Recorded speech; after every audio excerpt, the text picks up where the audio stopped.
সম্মানিত উপস্থিতি, এবার আসেন কার দোয়া কবুল হয় না জানার দরকার আছে না? যেই মুহূর্তে জানলাম এদের দোয়া কবুল হয়, এখন কার কার দোয়া কবুল হয় না। তবে দোয়া কবুল হওয়াটা আপেক্ষিক ব্যাপার।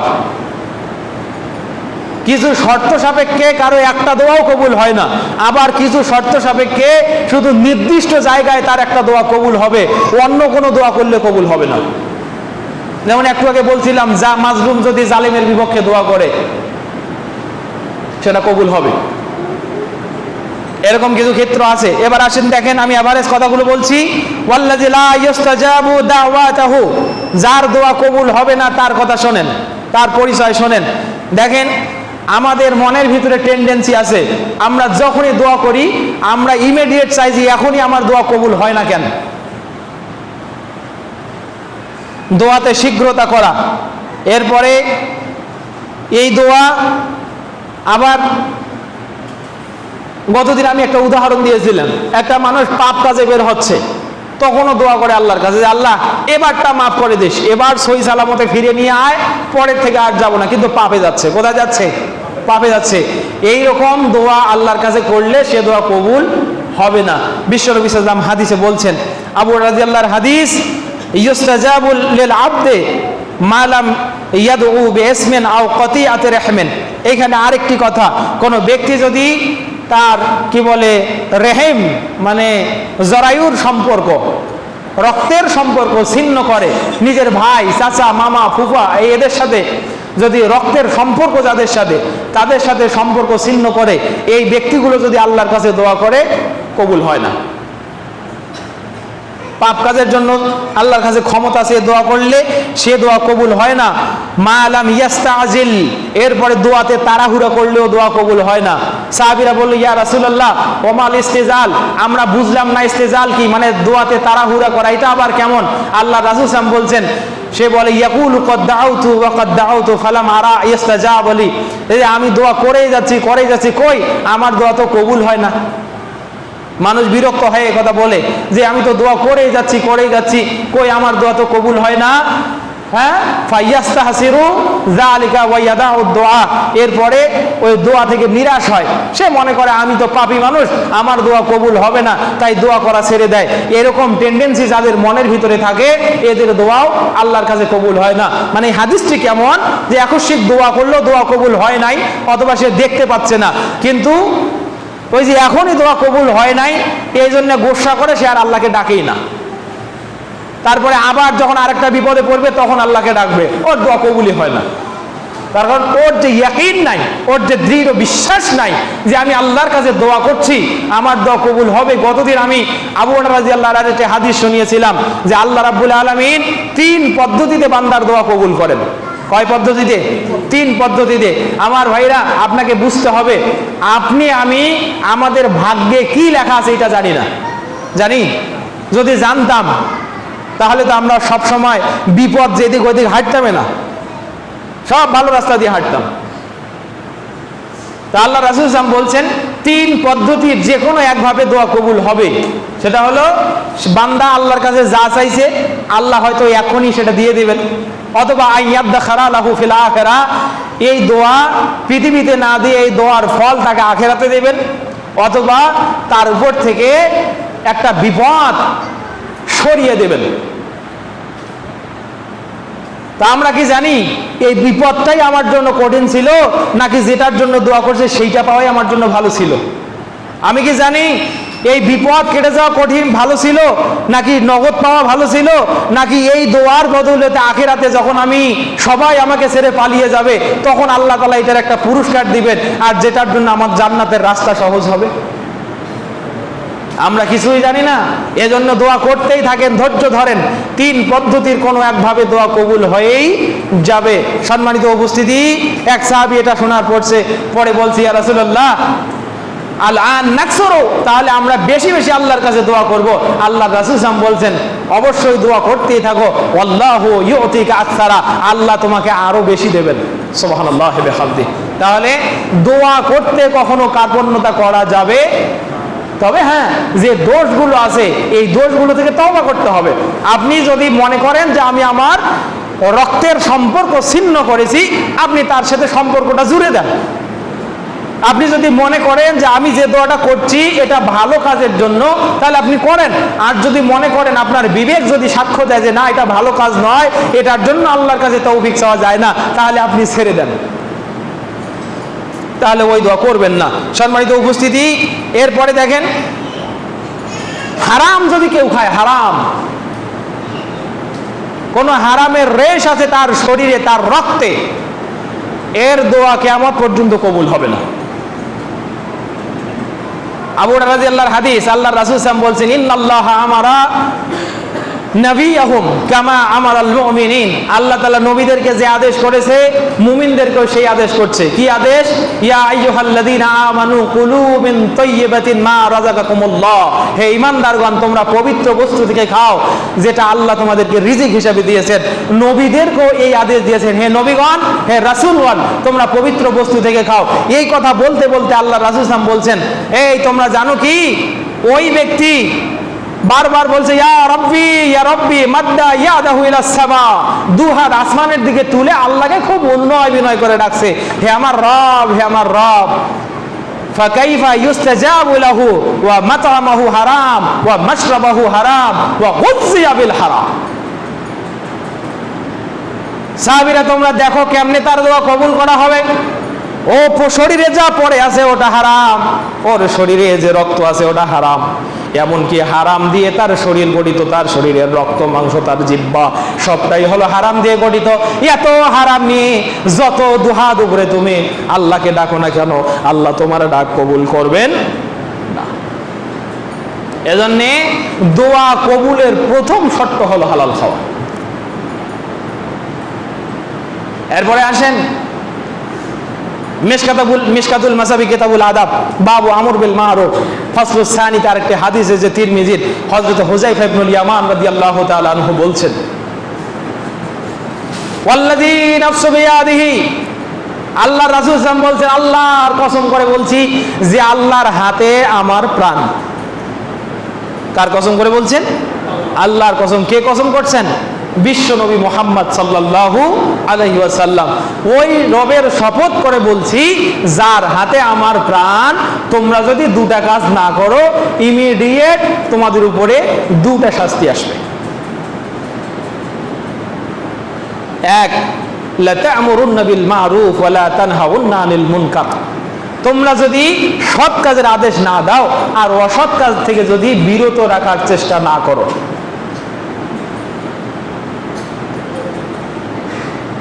তাহলে ইয়াবআসুল্লাহু আলাইকুম ইকাবা, আল্লাহ তোমাদের উপরে শাস্তি পাঠাবেন। আল্লাহ কি পাঠাবেন? শাস্তি পাঠাবেন। অতি সত্বর আল্লাহ তোমাদের উপরে শাস্তি পাঠাবেন। আর আপনি বলেন আমি তো সৎ কাজ করি না, খারাপ কাজ থেকেও মানুষকে বিতাড়িত করার চেষ্টা করি না বা নিবৃত করার চেষ্টা করি না, তো কই আমার প্রতি তো শাস্তি আসে না, আমি তো খুব দিব্যি চলছি, কোনো তো সমস্যা হয় না আমার। আর কে জান্নাতে গেল কে জাহান্নামে গেল ওটা দিয়ে আমার কি? আমি কোনো মতে সুবহানাল্লাহ আলহামদুলিল্লাহ পরে যদি জান্নাতে যাইতে পারি, নিজে বাঁচলে বাপের নাম। অনেকে এই ধারণায় বসে আছে, আছে না নাই? আছে, ঢের আছে সমাজের মানুষ। এখন মানুষ আবার সমাজে কিছু ল্যাংটাও আছে যাদের কারণে মানুষ সত্য কথা বলতে পারে না। এটা বলতে গেলে বিগত 17 বছরের ইতিহাস বলতেই হবে। দাড়ি টুপি 3 জন যেখানে, জঙ্গি সেখানে। আর গতদিন 4-5 লক্ষ মানুষ রংপুরে দাড়ি টুপি নিয়ে হাজির হলে একটাও জঙ্গি নাই। এখন আর কানারা জঙ্গি খুঁজে পায় না। কথা বুঝতে পারেন নাই? তার মানে বোঝা গেল এতদিন এই দাড়িওয়ালা টুপিওয়ালাদেরকে জুলুম করে দাবিয়ে রাখা হয়েছিল। ওই কয়েক লক্ষ মানুষ একত্রিত হলে সেখানে জঙ্গি ছিল না? ছিল নাকি? আপনারা কি মনে করেন? জেনে রাখবেন, শোনেন একটা হাদিস শোনাই, মুস্তাদরাকে হাকিমের হাদিস, ইন্না আশরাফাল খালকি ফি ইয়াদিল্লাহ ইযা রু আবদান যুকরাল্লাহু আযজা ওয়া জাল্লা। আল্লাহর সৃষ্টিতে ওইটাই হলো সর্বোত্তম সৃষ্টি যে সৃষ্টিকে দেখে অন্য মানুষেরা আল্লাহকে স্মরণ করে। কাকে দেখে আল্লাহকে স্মরণ করে? যে ল্যাংটা হয়ে রাস্তায় বসে আছে তাকে দেখে। যারা ঢাকা ভার্সিটিতে নিজের কাপড়ের স্বাধীনতার জন্য, দেহের স্বাধীনতার জন্য, নিজের মন নিজের দেহ যাকে ইচ্ছা তাকে দেব এই স্লোগান যারা দিচ্ছে, তাদেরকে দেখে মানুষ আল্লাহকে ভয় করা শেখে। কাকে দেখে ভয় করা শেখে? একজন স্বাভাবিক মানুষ যে সুন্দর সুন্নতি লেবাস পরে আছে, টুপি পরে আছে, দাড়ি মুখে আছে, দেখতেই তাকওয়াবান মনে হয়, ওই মানুষটাকে দূর থেকে ল্যাংটাও অথবা অত্যাচারী মানুষও নিজের ইজ্জত বাঁচানোর জন্য মেহনত করে, অত দরদ করে সালাম পড়ে না নাই। তার মানে বোঝা গেল এই মানুষটাকে দেখেই আল্লাহকে স্মরণ করে মানুষ। আল্লাহর নবী তার জন্য সার্টিফিকেশন দিয়েছেন যে তুমি হলে আল্লাহর সৃষ্টির পরিবারে সর্বোত্তম মানুষ। এমন জীবন তুমি করিবে গঠন, মরিতে কাঁদিবে, মরিতে হাসিবে তুমি, কাঁদিবে ভুবন। কবির এই কথা ভুলে যাবেন না। সম্মানিত উপস্থিতি, এজন্য বলছি ভালো যেটা সেটার আদেশ করুন, নিজে ভালোটা করুন, অন্যকে ভালো কাজের আদেশ করেন, তাকে হাত ধরে ভালোর দিকে টেনে আনেন। আর যেটা অন্যায় সেটাকে অন্যায় বলা শেখেন, নিজে দূরে থাকেন এবং অন্যকে অন্যায় থেকে দূরে রাখার চেষ্টা করেন। প্রিয় উপস্থিতি, যে কথা বলছি, তো আপনি বলবেন আমি তো কিছুই করি না, কই আল্লাহর পক্ষ থেকে আযাব তো আসে না। এর পরেরটা দেখেন, আল্লাহ রাসূল সাল্লাল্লাহু আলাইহি ওয়াসাল্লাম বলছেন তুম্মা লা তাদউন্নাহু ফালা ইস্তাজাবু লাকুম।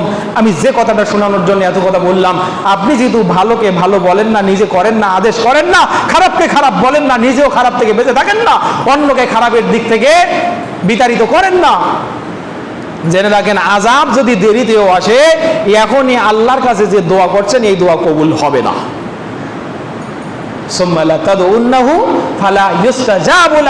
তোমরা এই দুটা কাজ না করার কারণে যতই আল্লাহকে ডাকো না কেন, আল্লাহ তোমাদের দোয়া কবুল করবে না।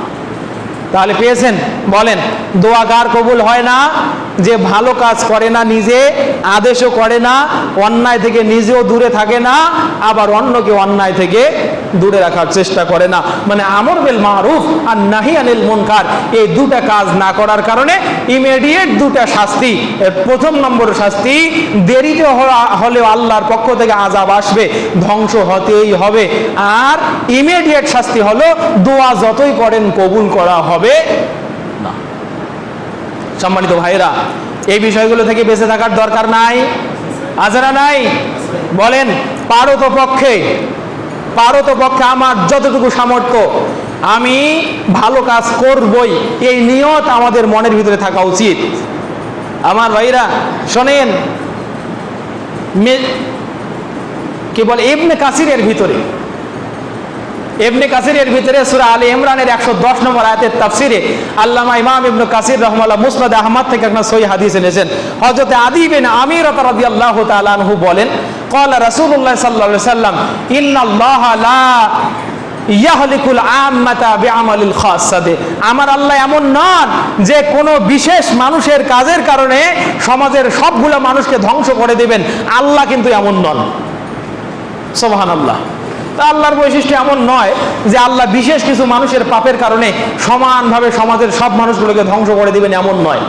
কিন্তু যখন তারা দেখতে পায়, এজা রাউল মুনকারা ফিল মুসতামা, যখন তারা সমাজে দেখতে পায় যে একটা মুনকার ছড়িয়ে পড়েছে, একটা অন্যায় কাজ ছড়িয়ে পড়েছে, ফায়ুগাইয়িরহু, তারা চাইলেই এই অন্যায়টাকে একত্রিতভাবে এটাকে সমাজ থেকে এরেডিকেট করতে পারে, দূর করে দিতে পারে। ফালা ইউগাইয়িরহু, কিন্তু তারা কখনো জমায়েত হয় নাই, আর এই অন্যায়ের বিরুদ্ধে তারা একত্রিত হয় নাই, সমাজ থেকে অন্যায়টাকে দূরভীতও করে নাই। ফাইজা ফালু জালিক আযাবাল্লাহুল আম্মাতা ওয়াল খাসাদা, যখন তারা এটা করে না, তখন আল্লাহ তাআলা ওই বিশেষ শ্রেণীর সাথে যারা এই পাপে জড়িত নয় তাদেরকেও ধ্বংস করে দেন। আচ্ছা বলেন তো, এই হাদিস যদি বুঝে থাকেন, কিছু বিশেষ মানুষের পাপের কারণে সমাজের ভালো মানুষগুলো ধ্বংস হয় কখন? যখন তাদের হাতে শক্তি আছে যে তারা একত্রিত হয়, ইচ্ছা করলে এই অন্যায়টা সমাজ থেকে দূরভীত করা সহজ। কিন্তু বলছে না, যে অন্যায় করছে সে বুঝবে, ক্ষতি হলে তার হবে, আমার কি, আমি সাথে অধিক যাব না, নিজের ঈমান নিয়ে বাঁচতে পারলেই বাঁচি। যখন তারা এইভাবে গা ভাসিয়ে দেয় অথবা না দেখার ভান করে, আল্লাহর রাসূল সাল্লাল্লাহু আলাইহি ওয়াসাল্লাম বলছেন ওইটা না করার কারণে ওই সমাজটাকে আল্লাহ তাআলা পুরাটাকে ধ্বংস করে দেন। যারা পাপ করলো তারাও ধ্বংস হয়, আর যারা পাপ করলো না তারাও ধ্বংস হয়। হাদিস থেকে সামারি করি আমি আপনাকে বলি, শোনেন ভাই। মমতাজ একদিন বলছিল, আমরা সমাজে কাওয়ালি গাবো না ড্যান্স করব না গান গাইবো, তাতে মোল্লাদের কি? হাজারো মমতাজ বাংলাদেশে আছে না? ওরা চায় যে এতটুকু দেখেই তোমরা সিডিউস হয়ে যাও। অথবা অনেক কুচক্রী মানুষ আছে যে আমি আমার মতো চলবো, তাতে তোমার কি? তাদেরকে বলে দিতে চাই, আমার কি এই কারণে যে কিছুদিন পরে তোমার ওই পাপের শাস্তি আমার উপরেও শাস্তি হয়ে আসবে। আমি ওই শাস্তি থেকে বাঁচার জন্য আজ তোমাকে থামানোর চেষ্টা করছি। কথা বুঝতে পেরেছেন? তাহলে বলেন, আমরা অন্যায়কে সমাজে দেখে না দেখার ভান করতে পারতাম, কিন্তু পারি না কেন? যেহেতু কিছুদিন পরে ওই অন্যায়ের কাঁটা আমার গলায়ও বিঁধবে, তাই অদূরে ক্ষতির সম্মুখীন হওয়ার আশঙ্কা থেকে বর্তমানে যারা অন্যায় নিপতিত আছে তাদেরকে আমরা অন্যায় থেকে দূরে রাখতে চাই। কথা বুঝতে পেরেছেন?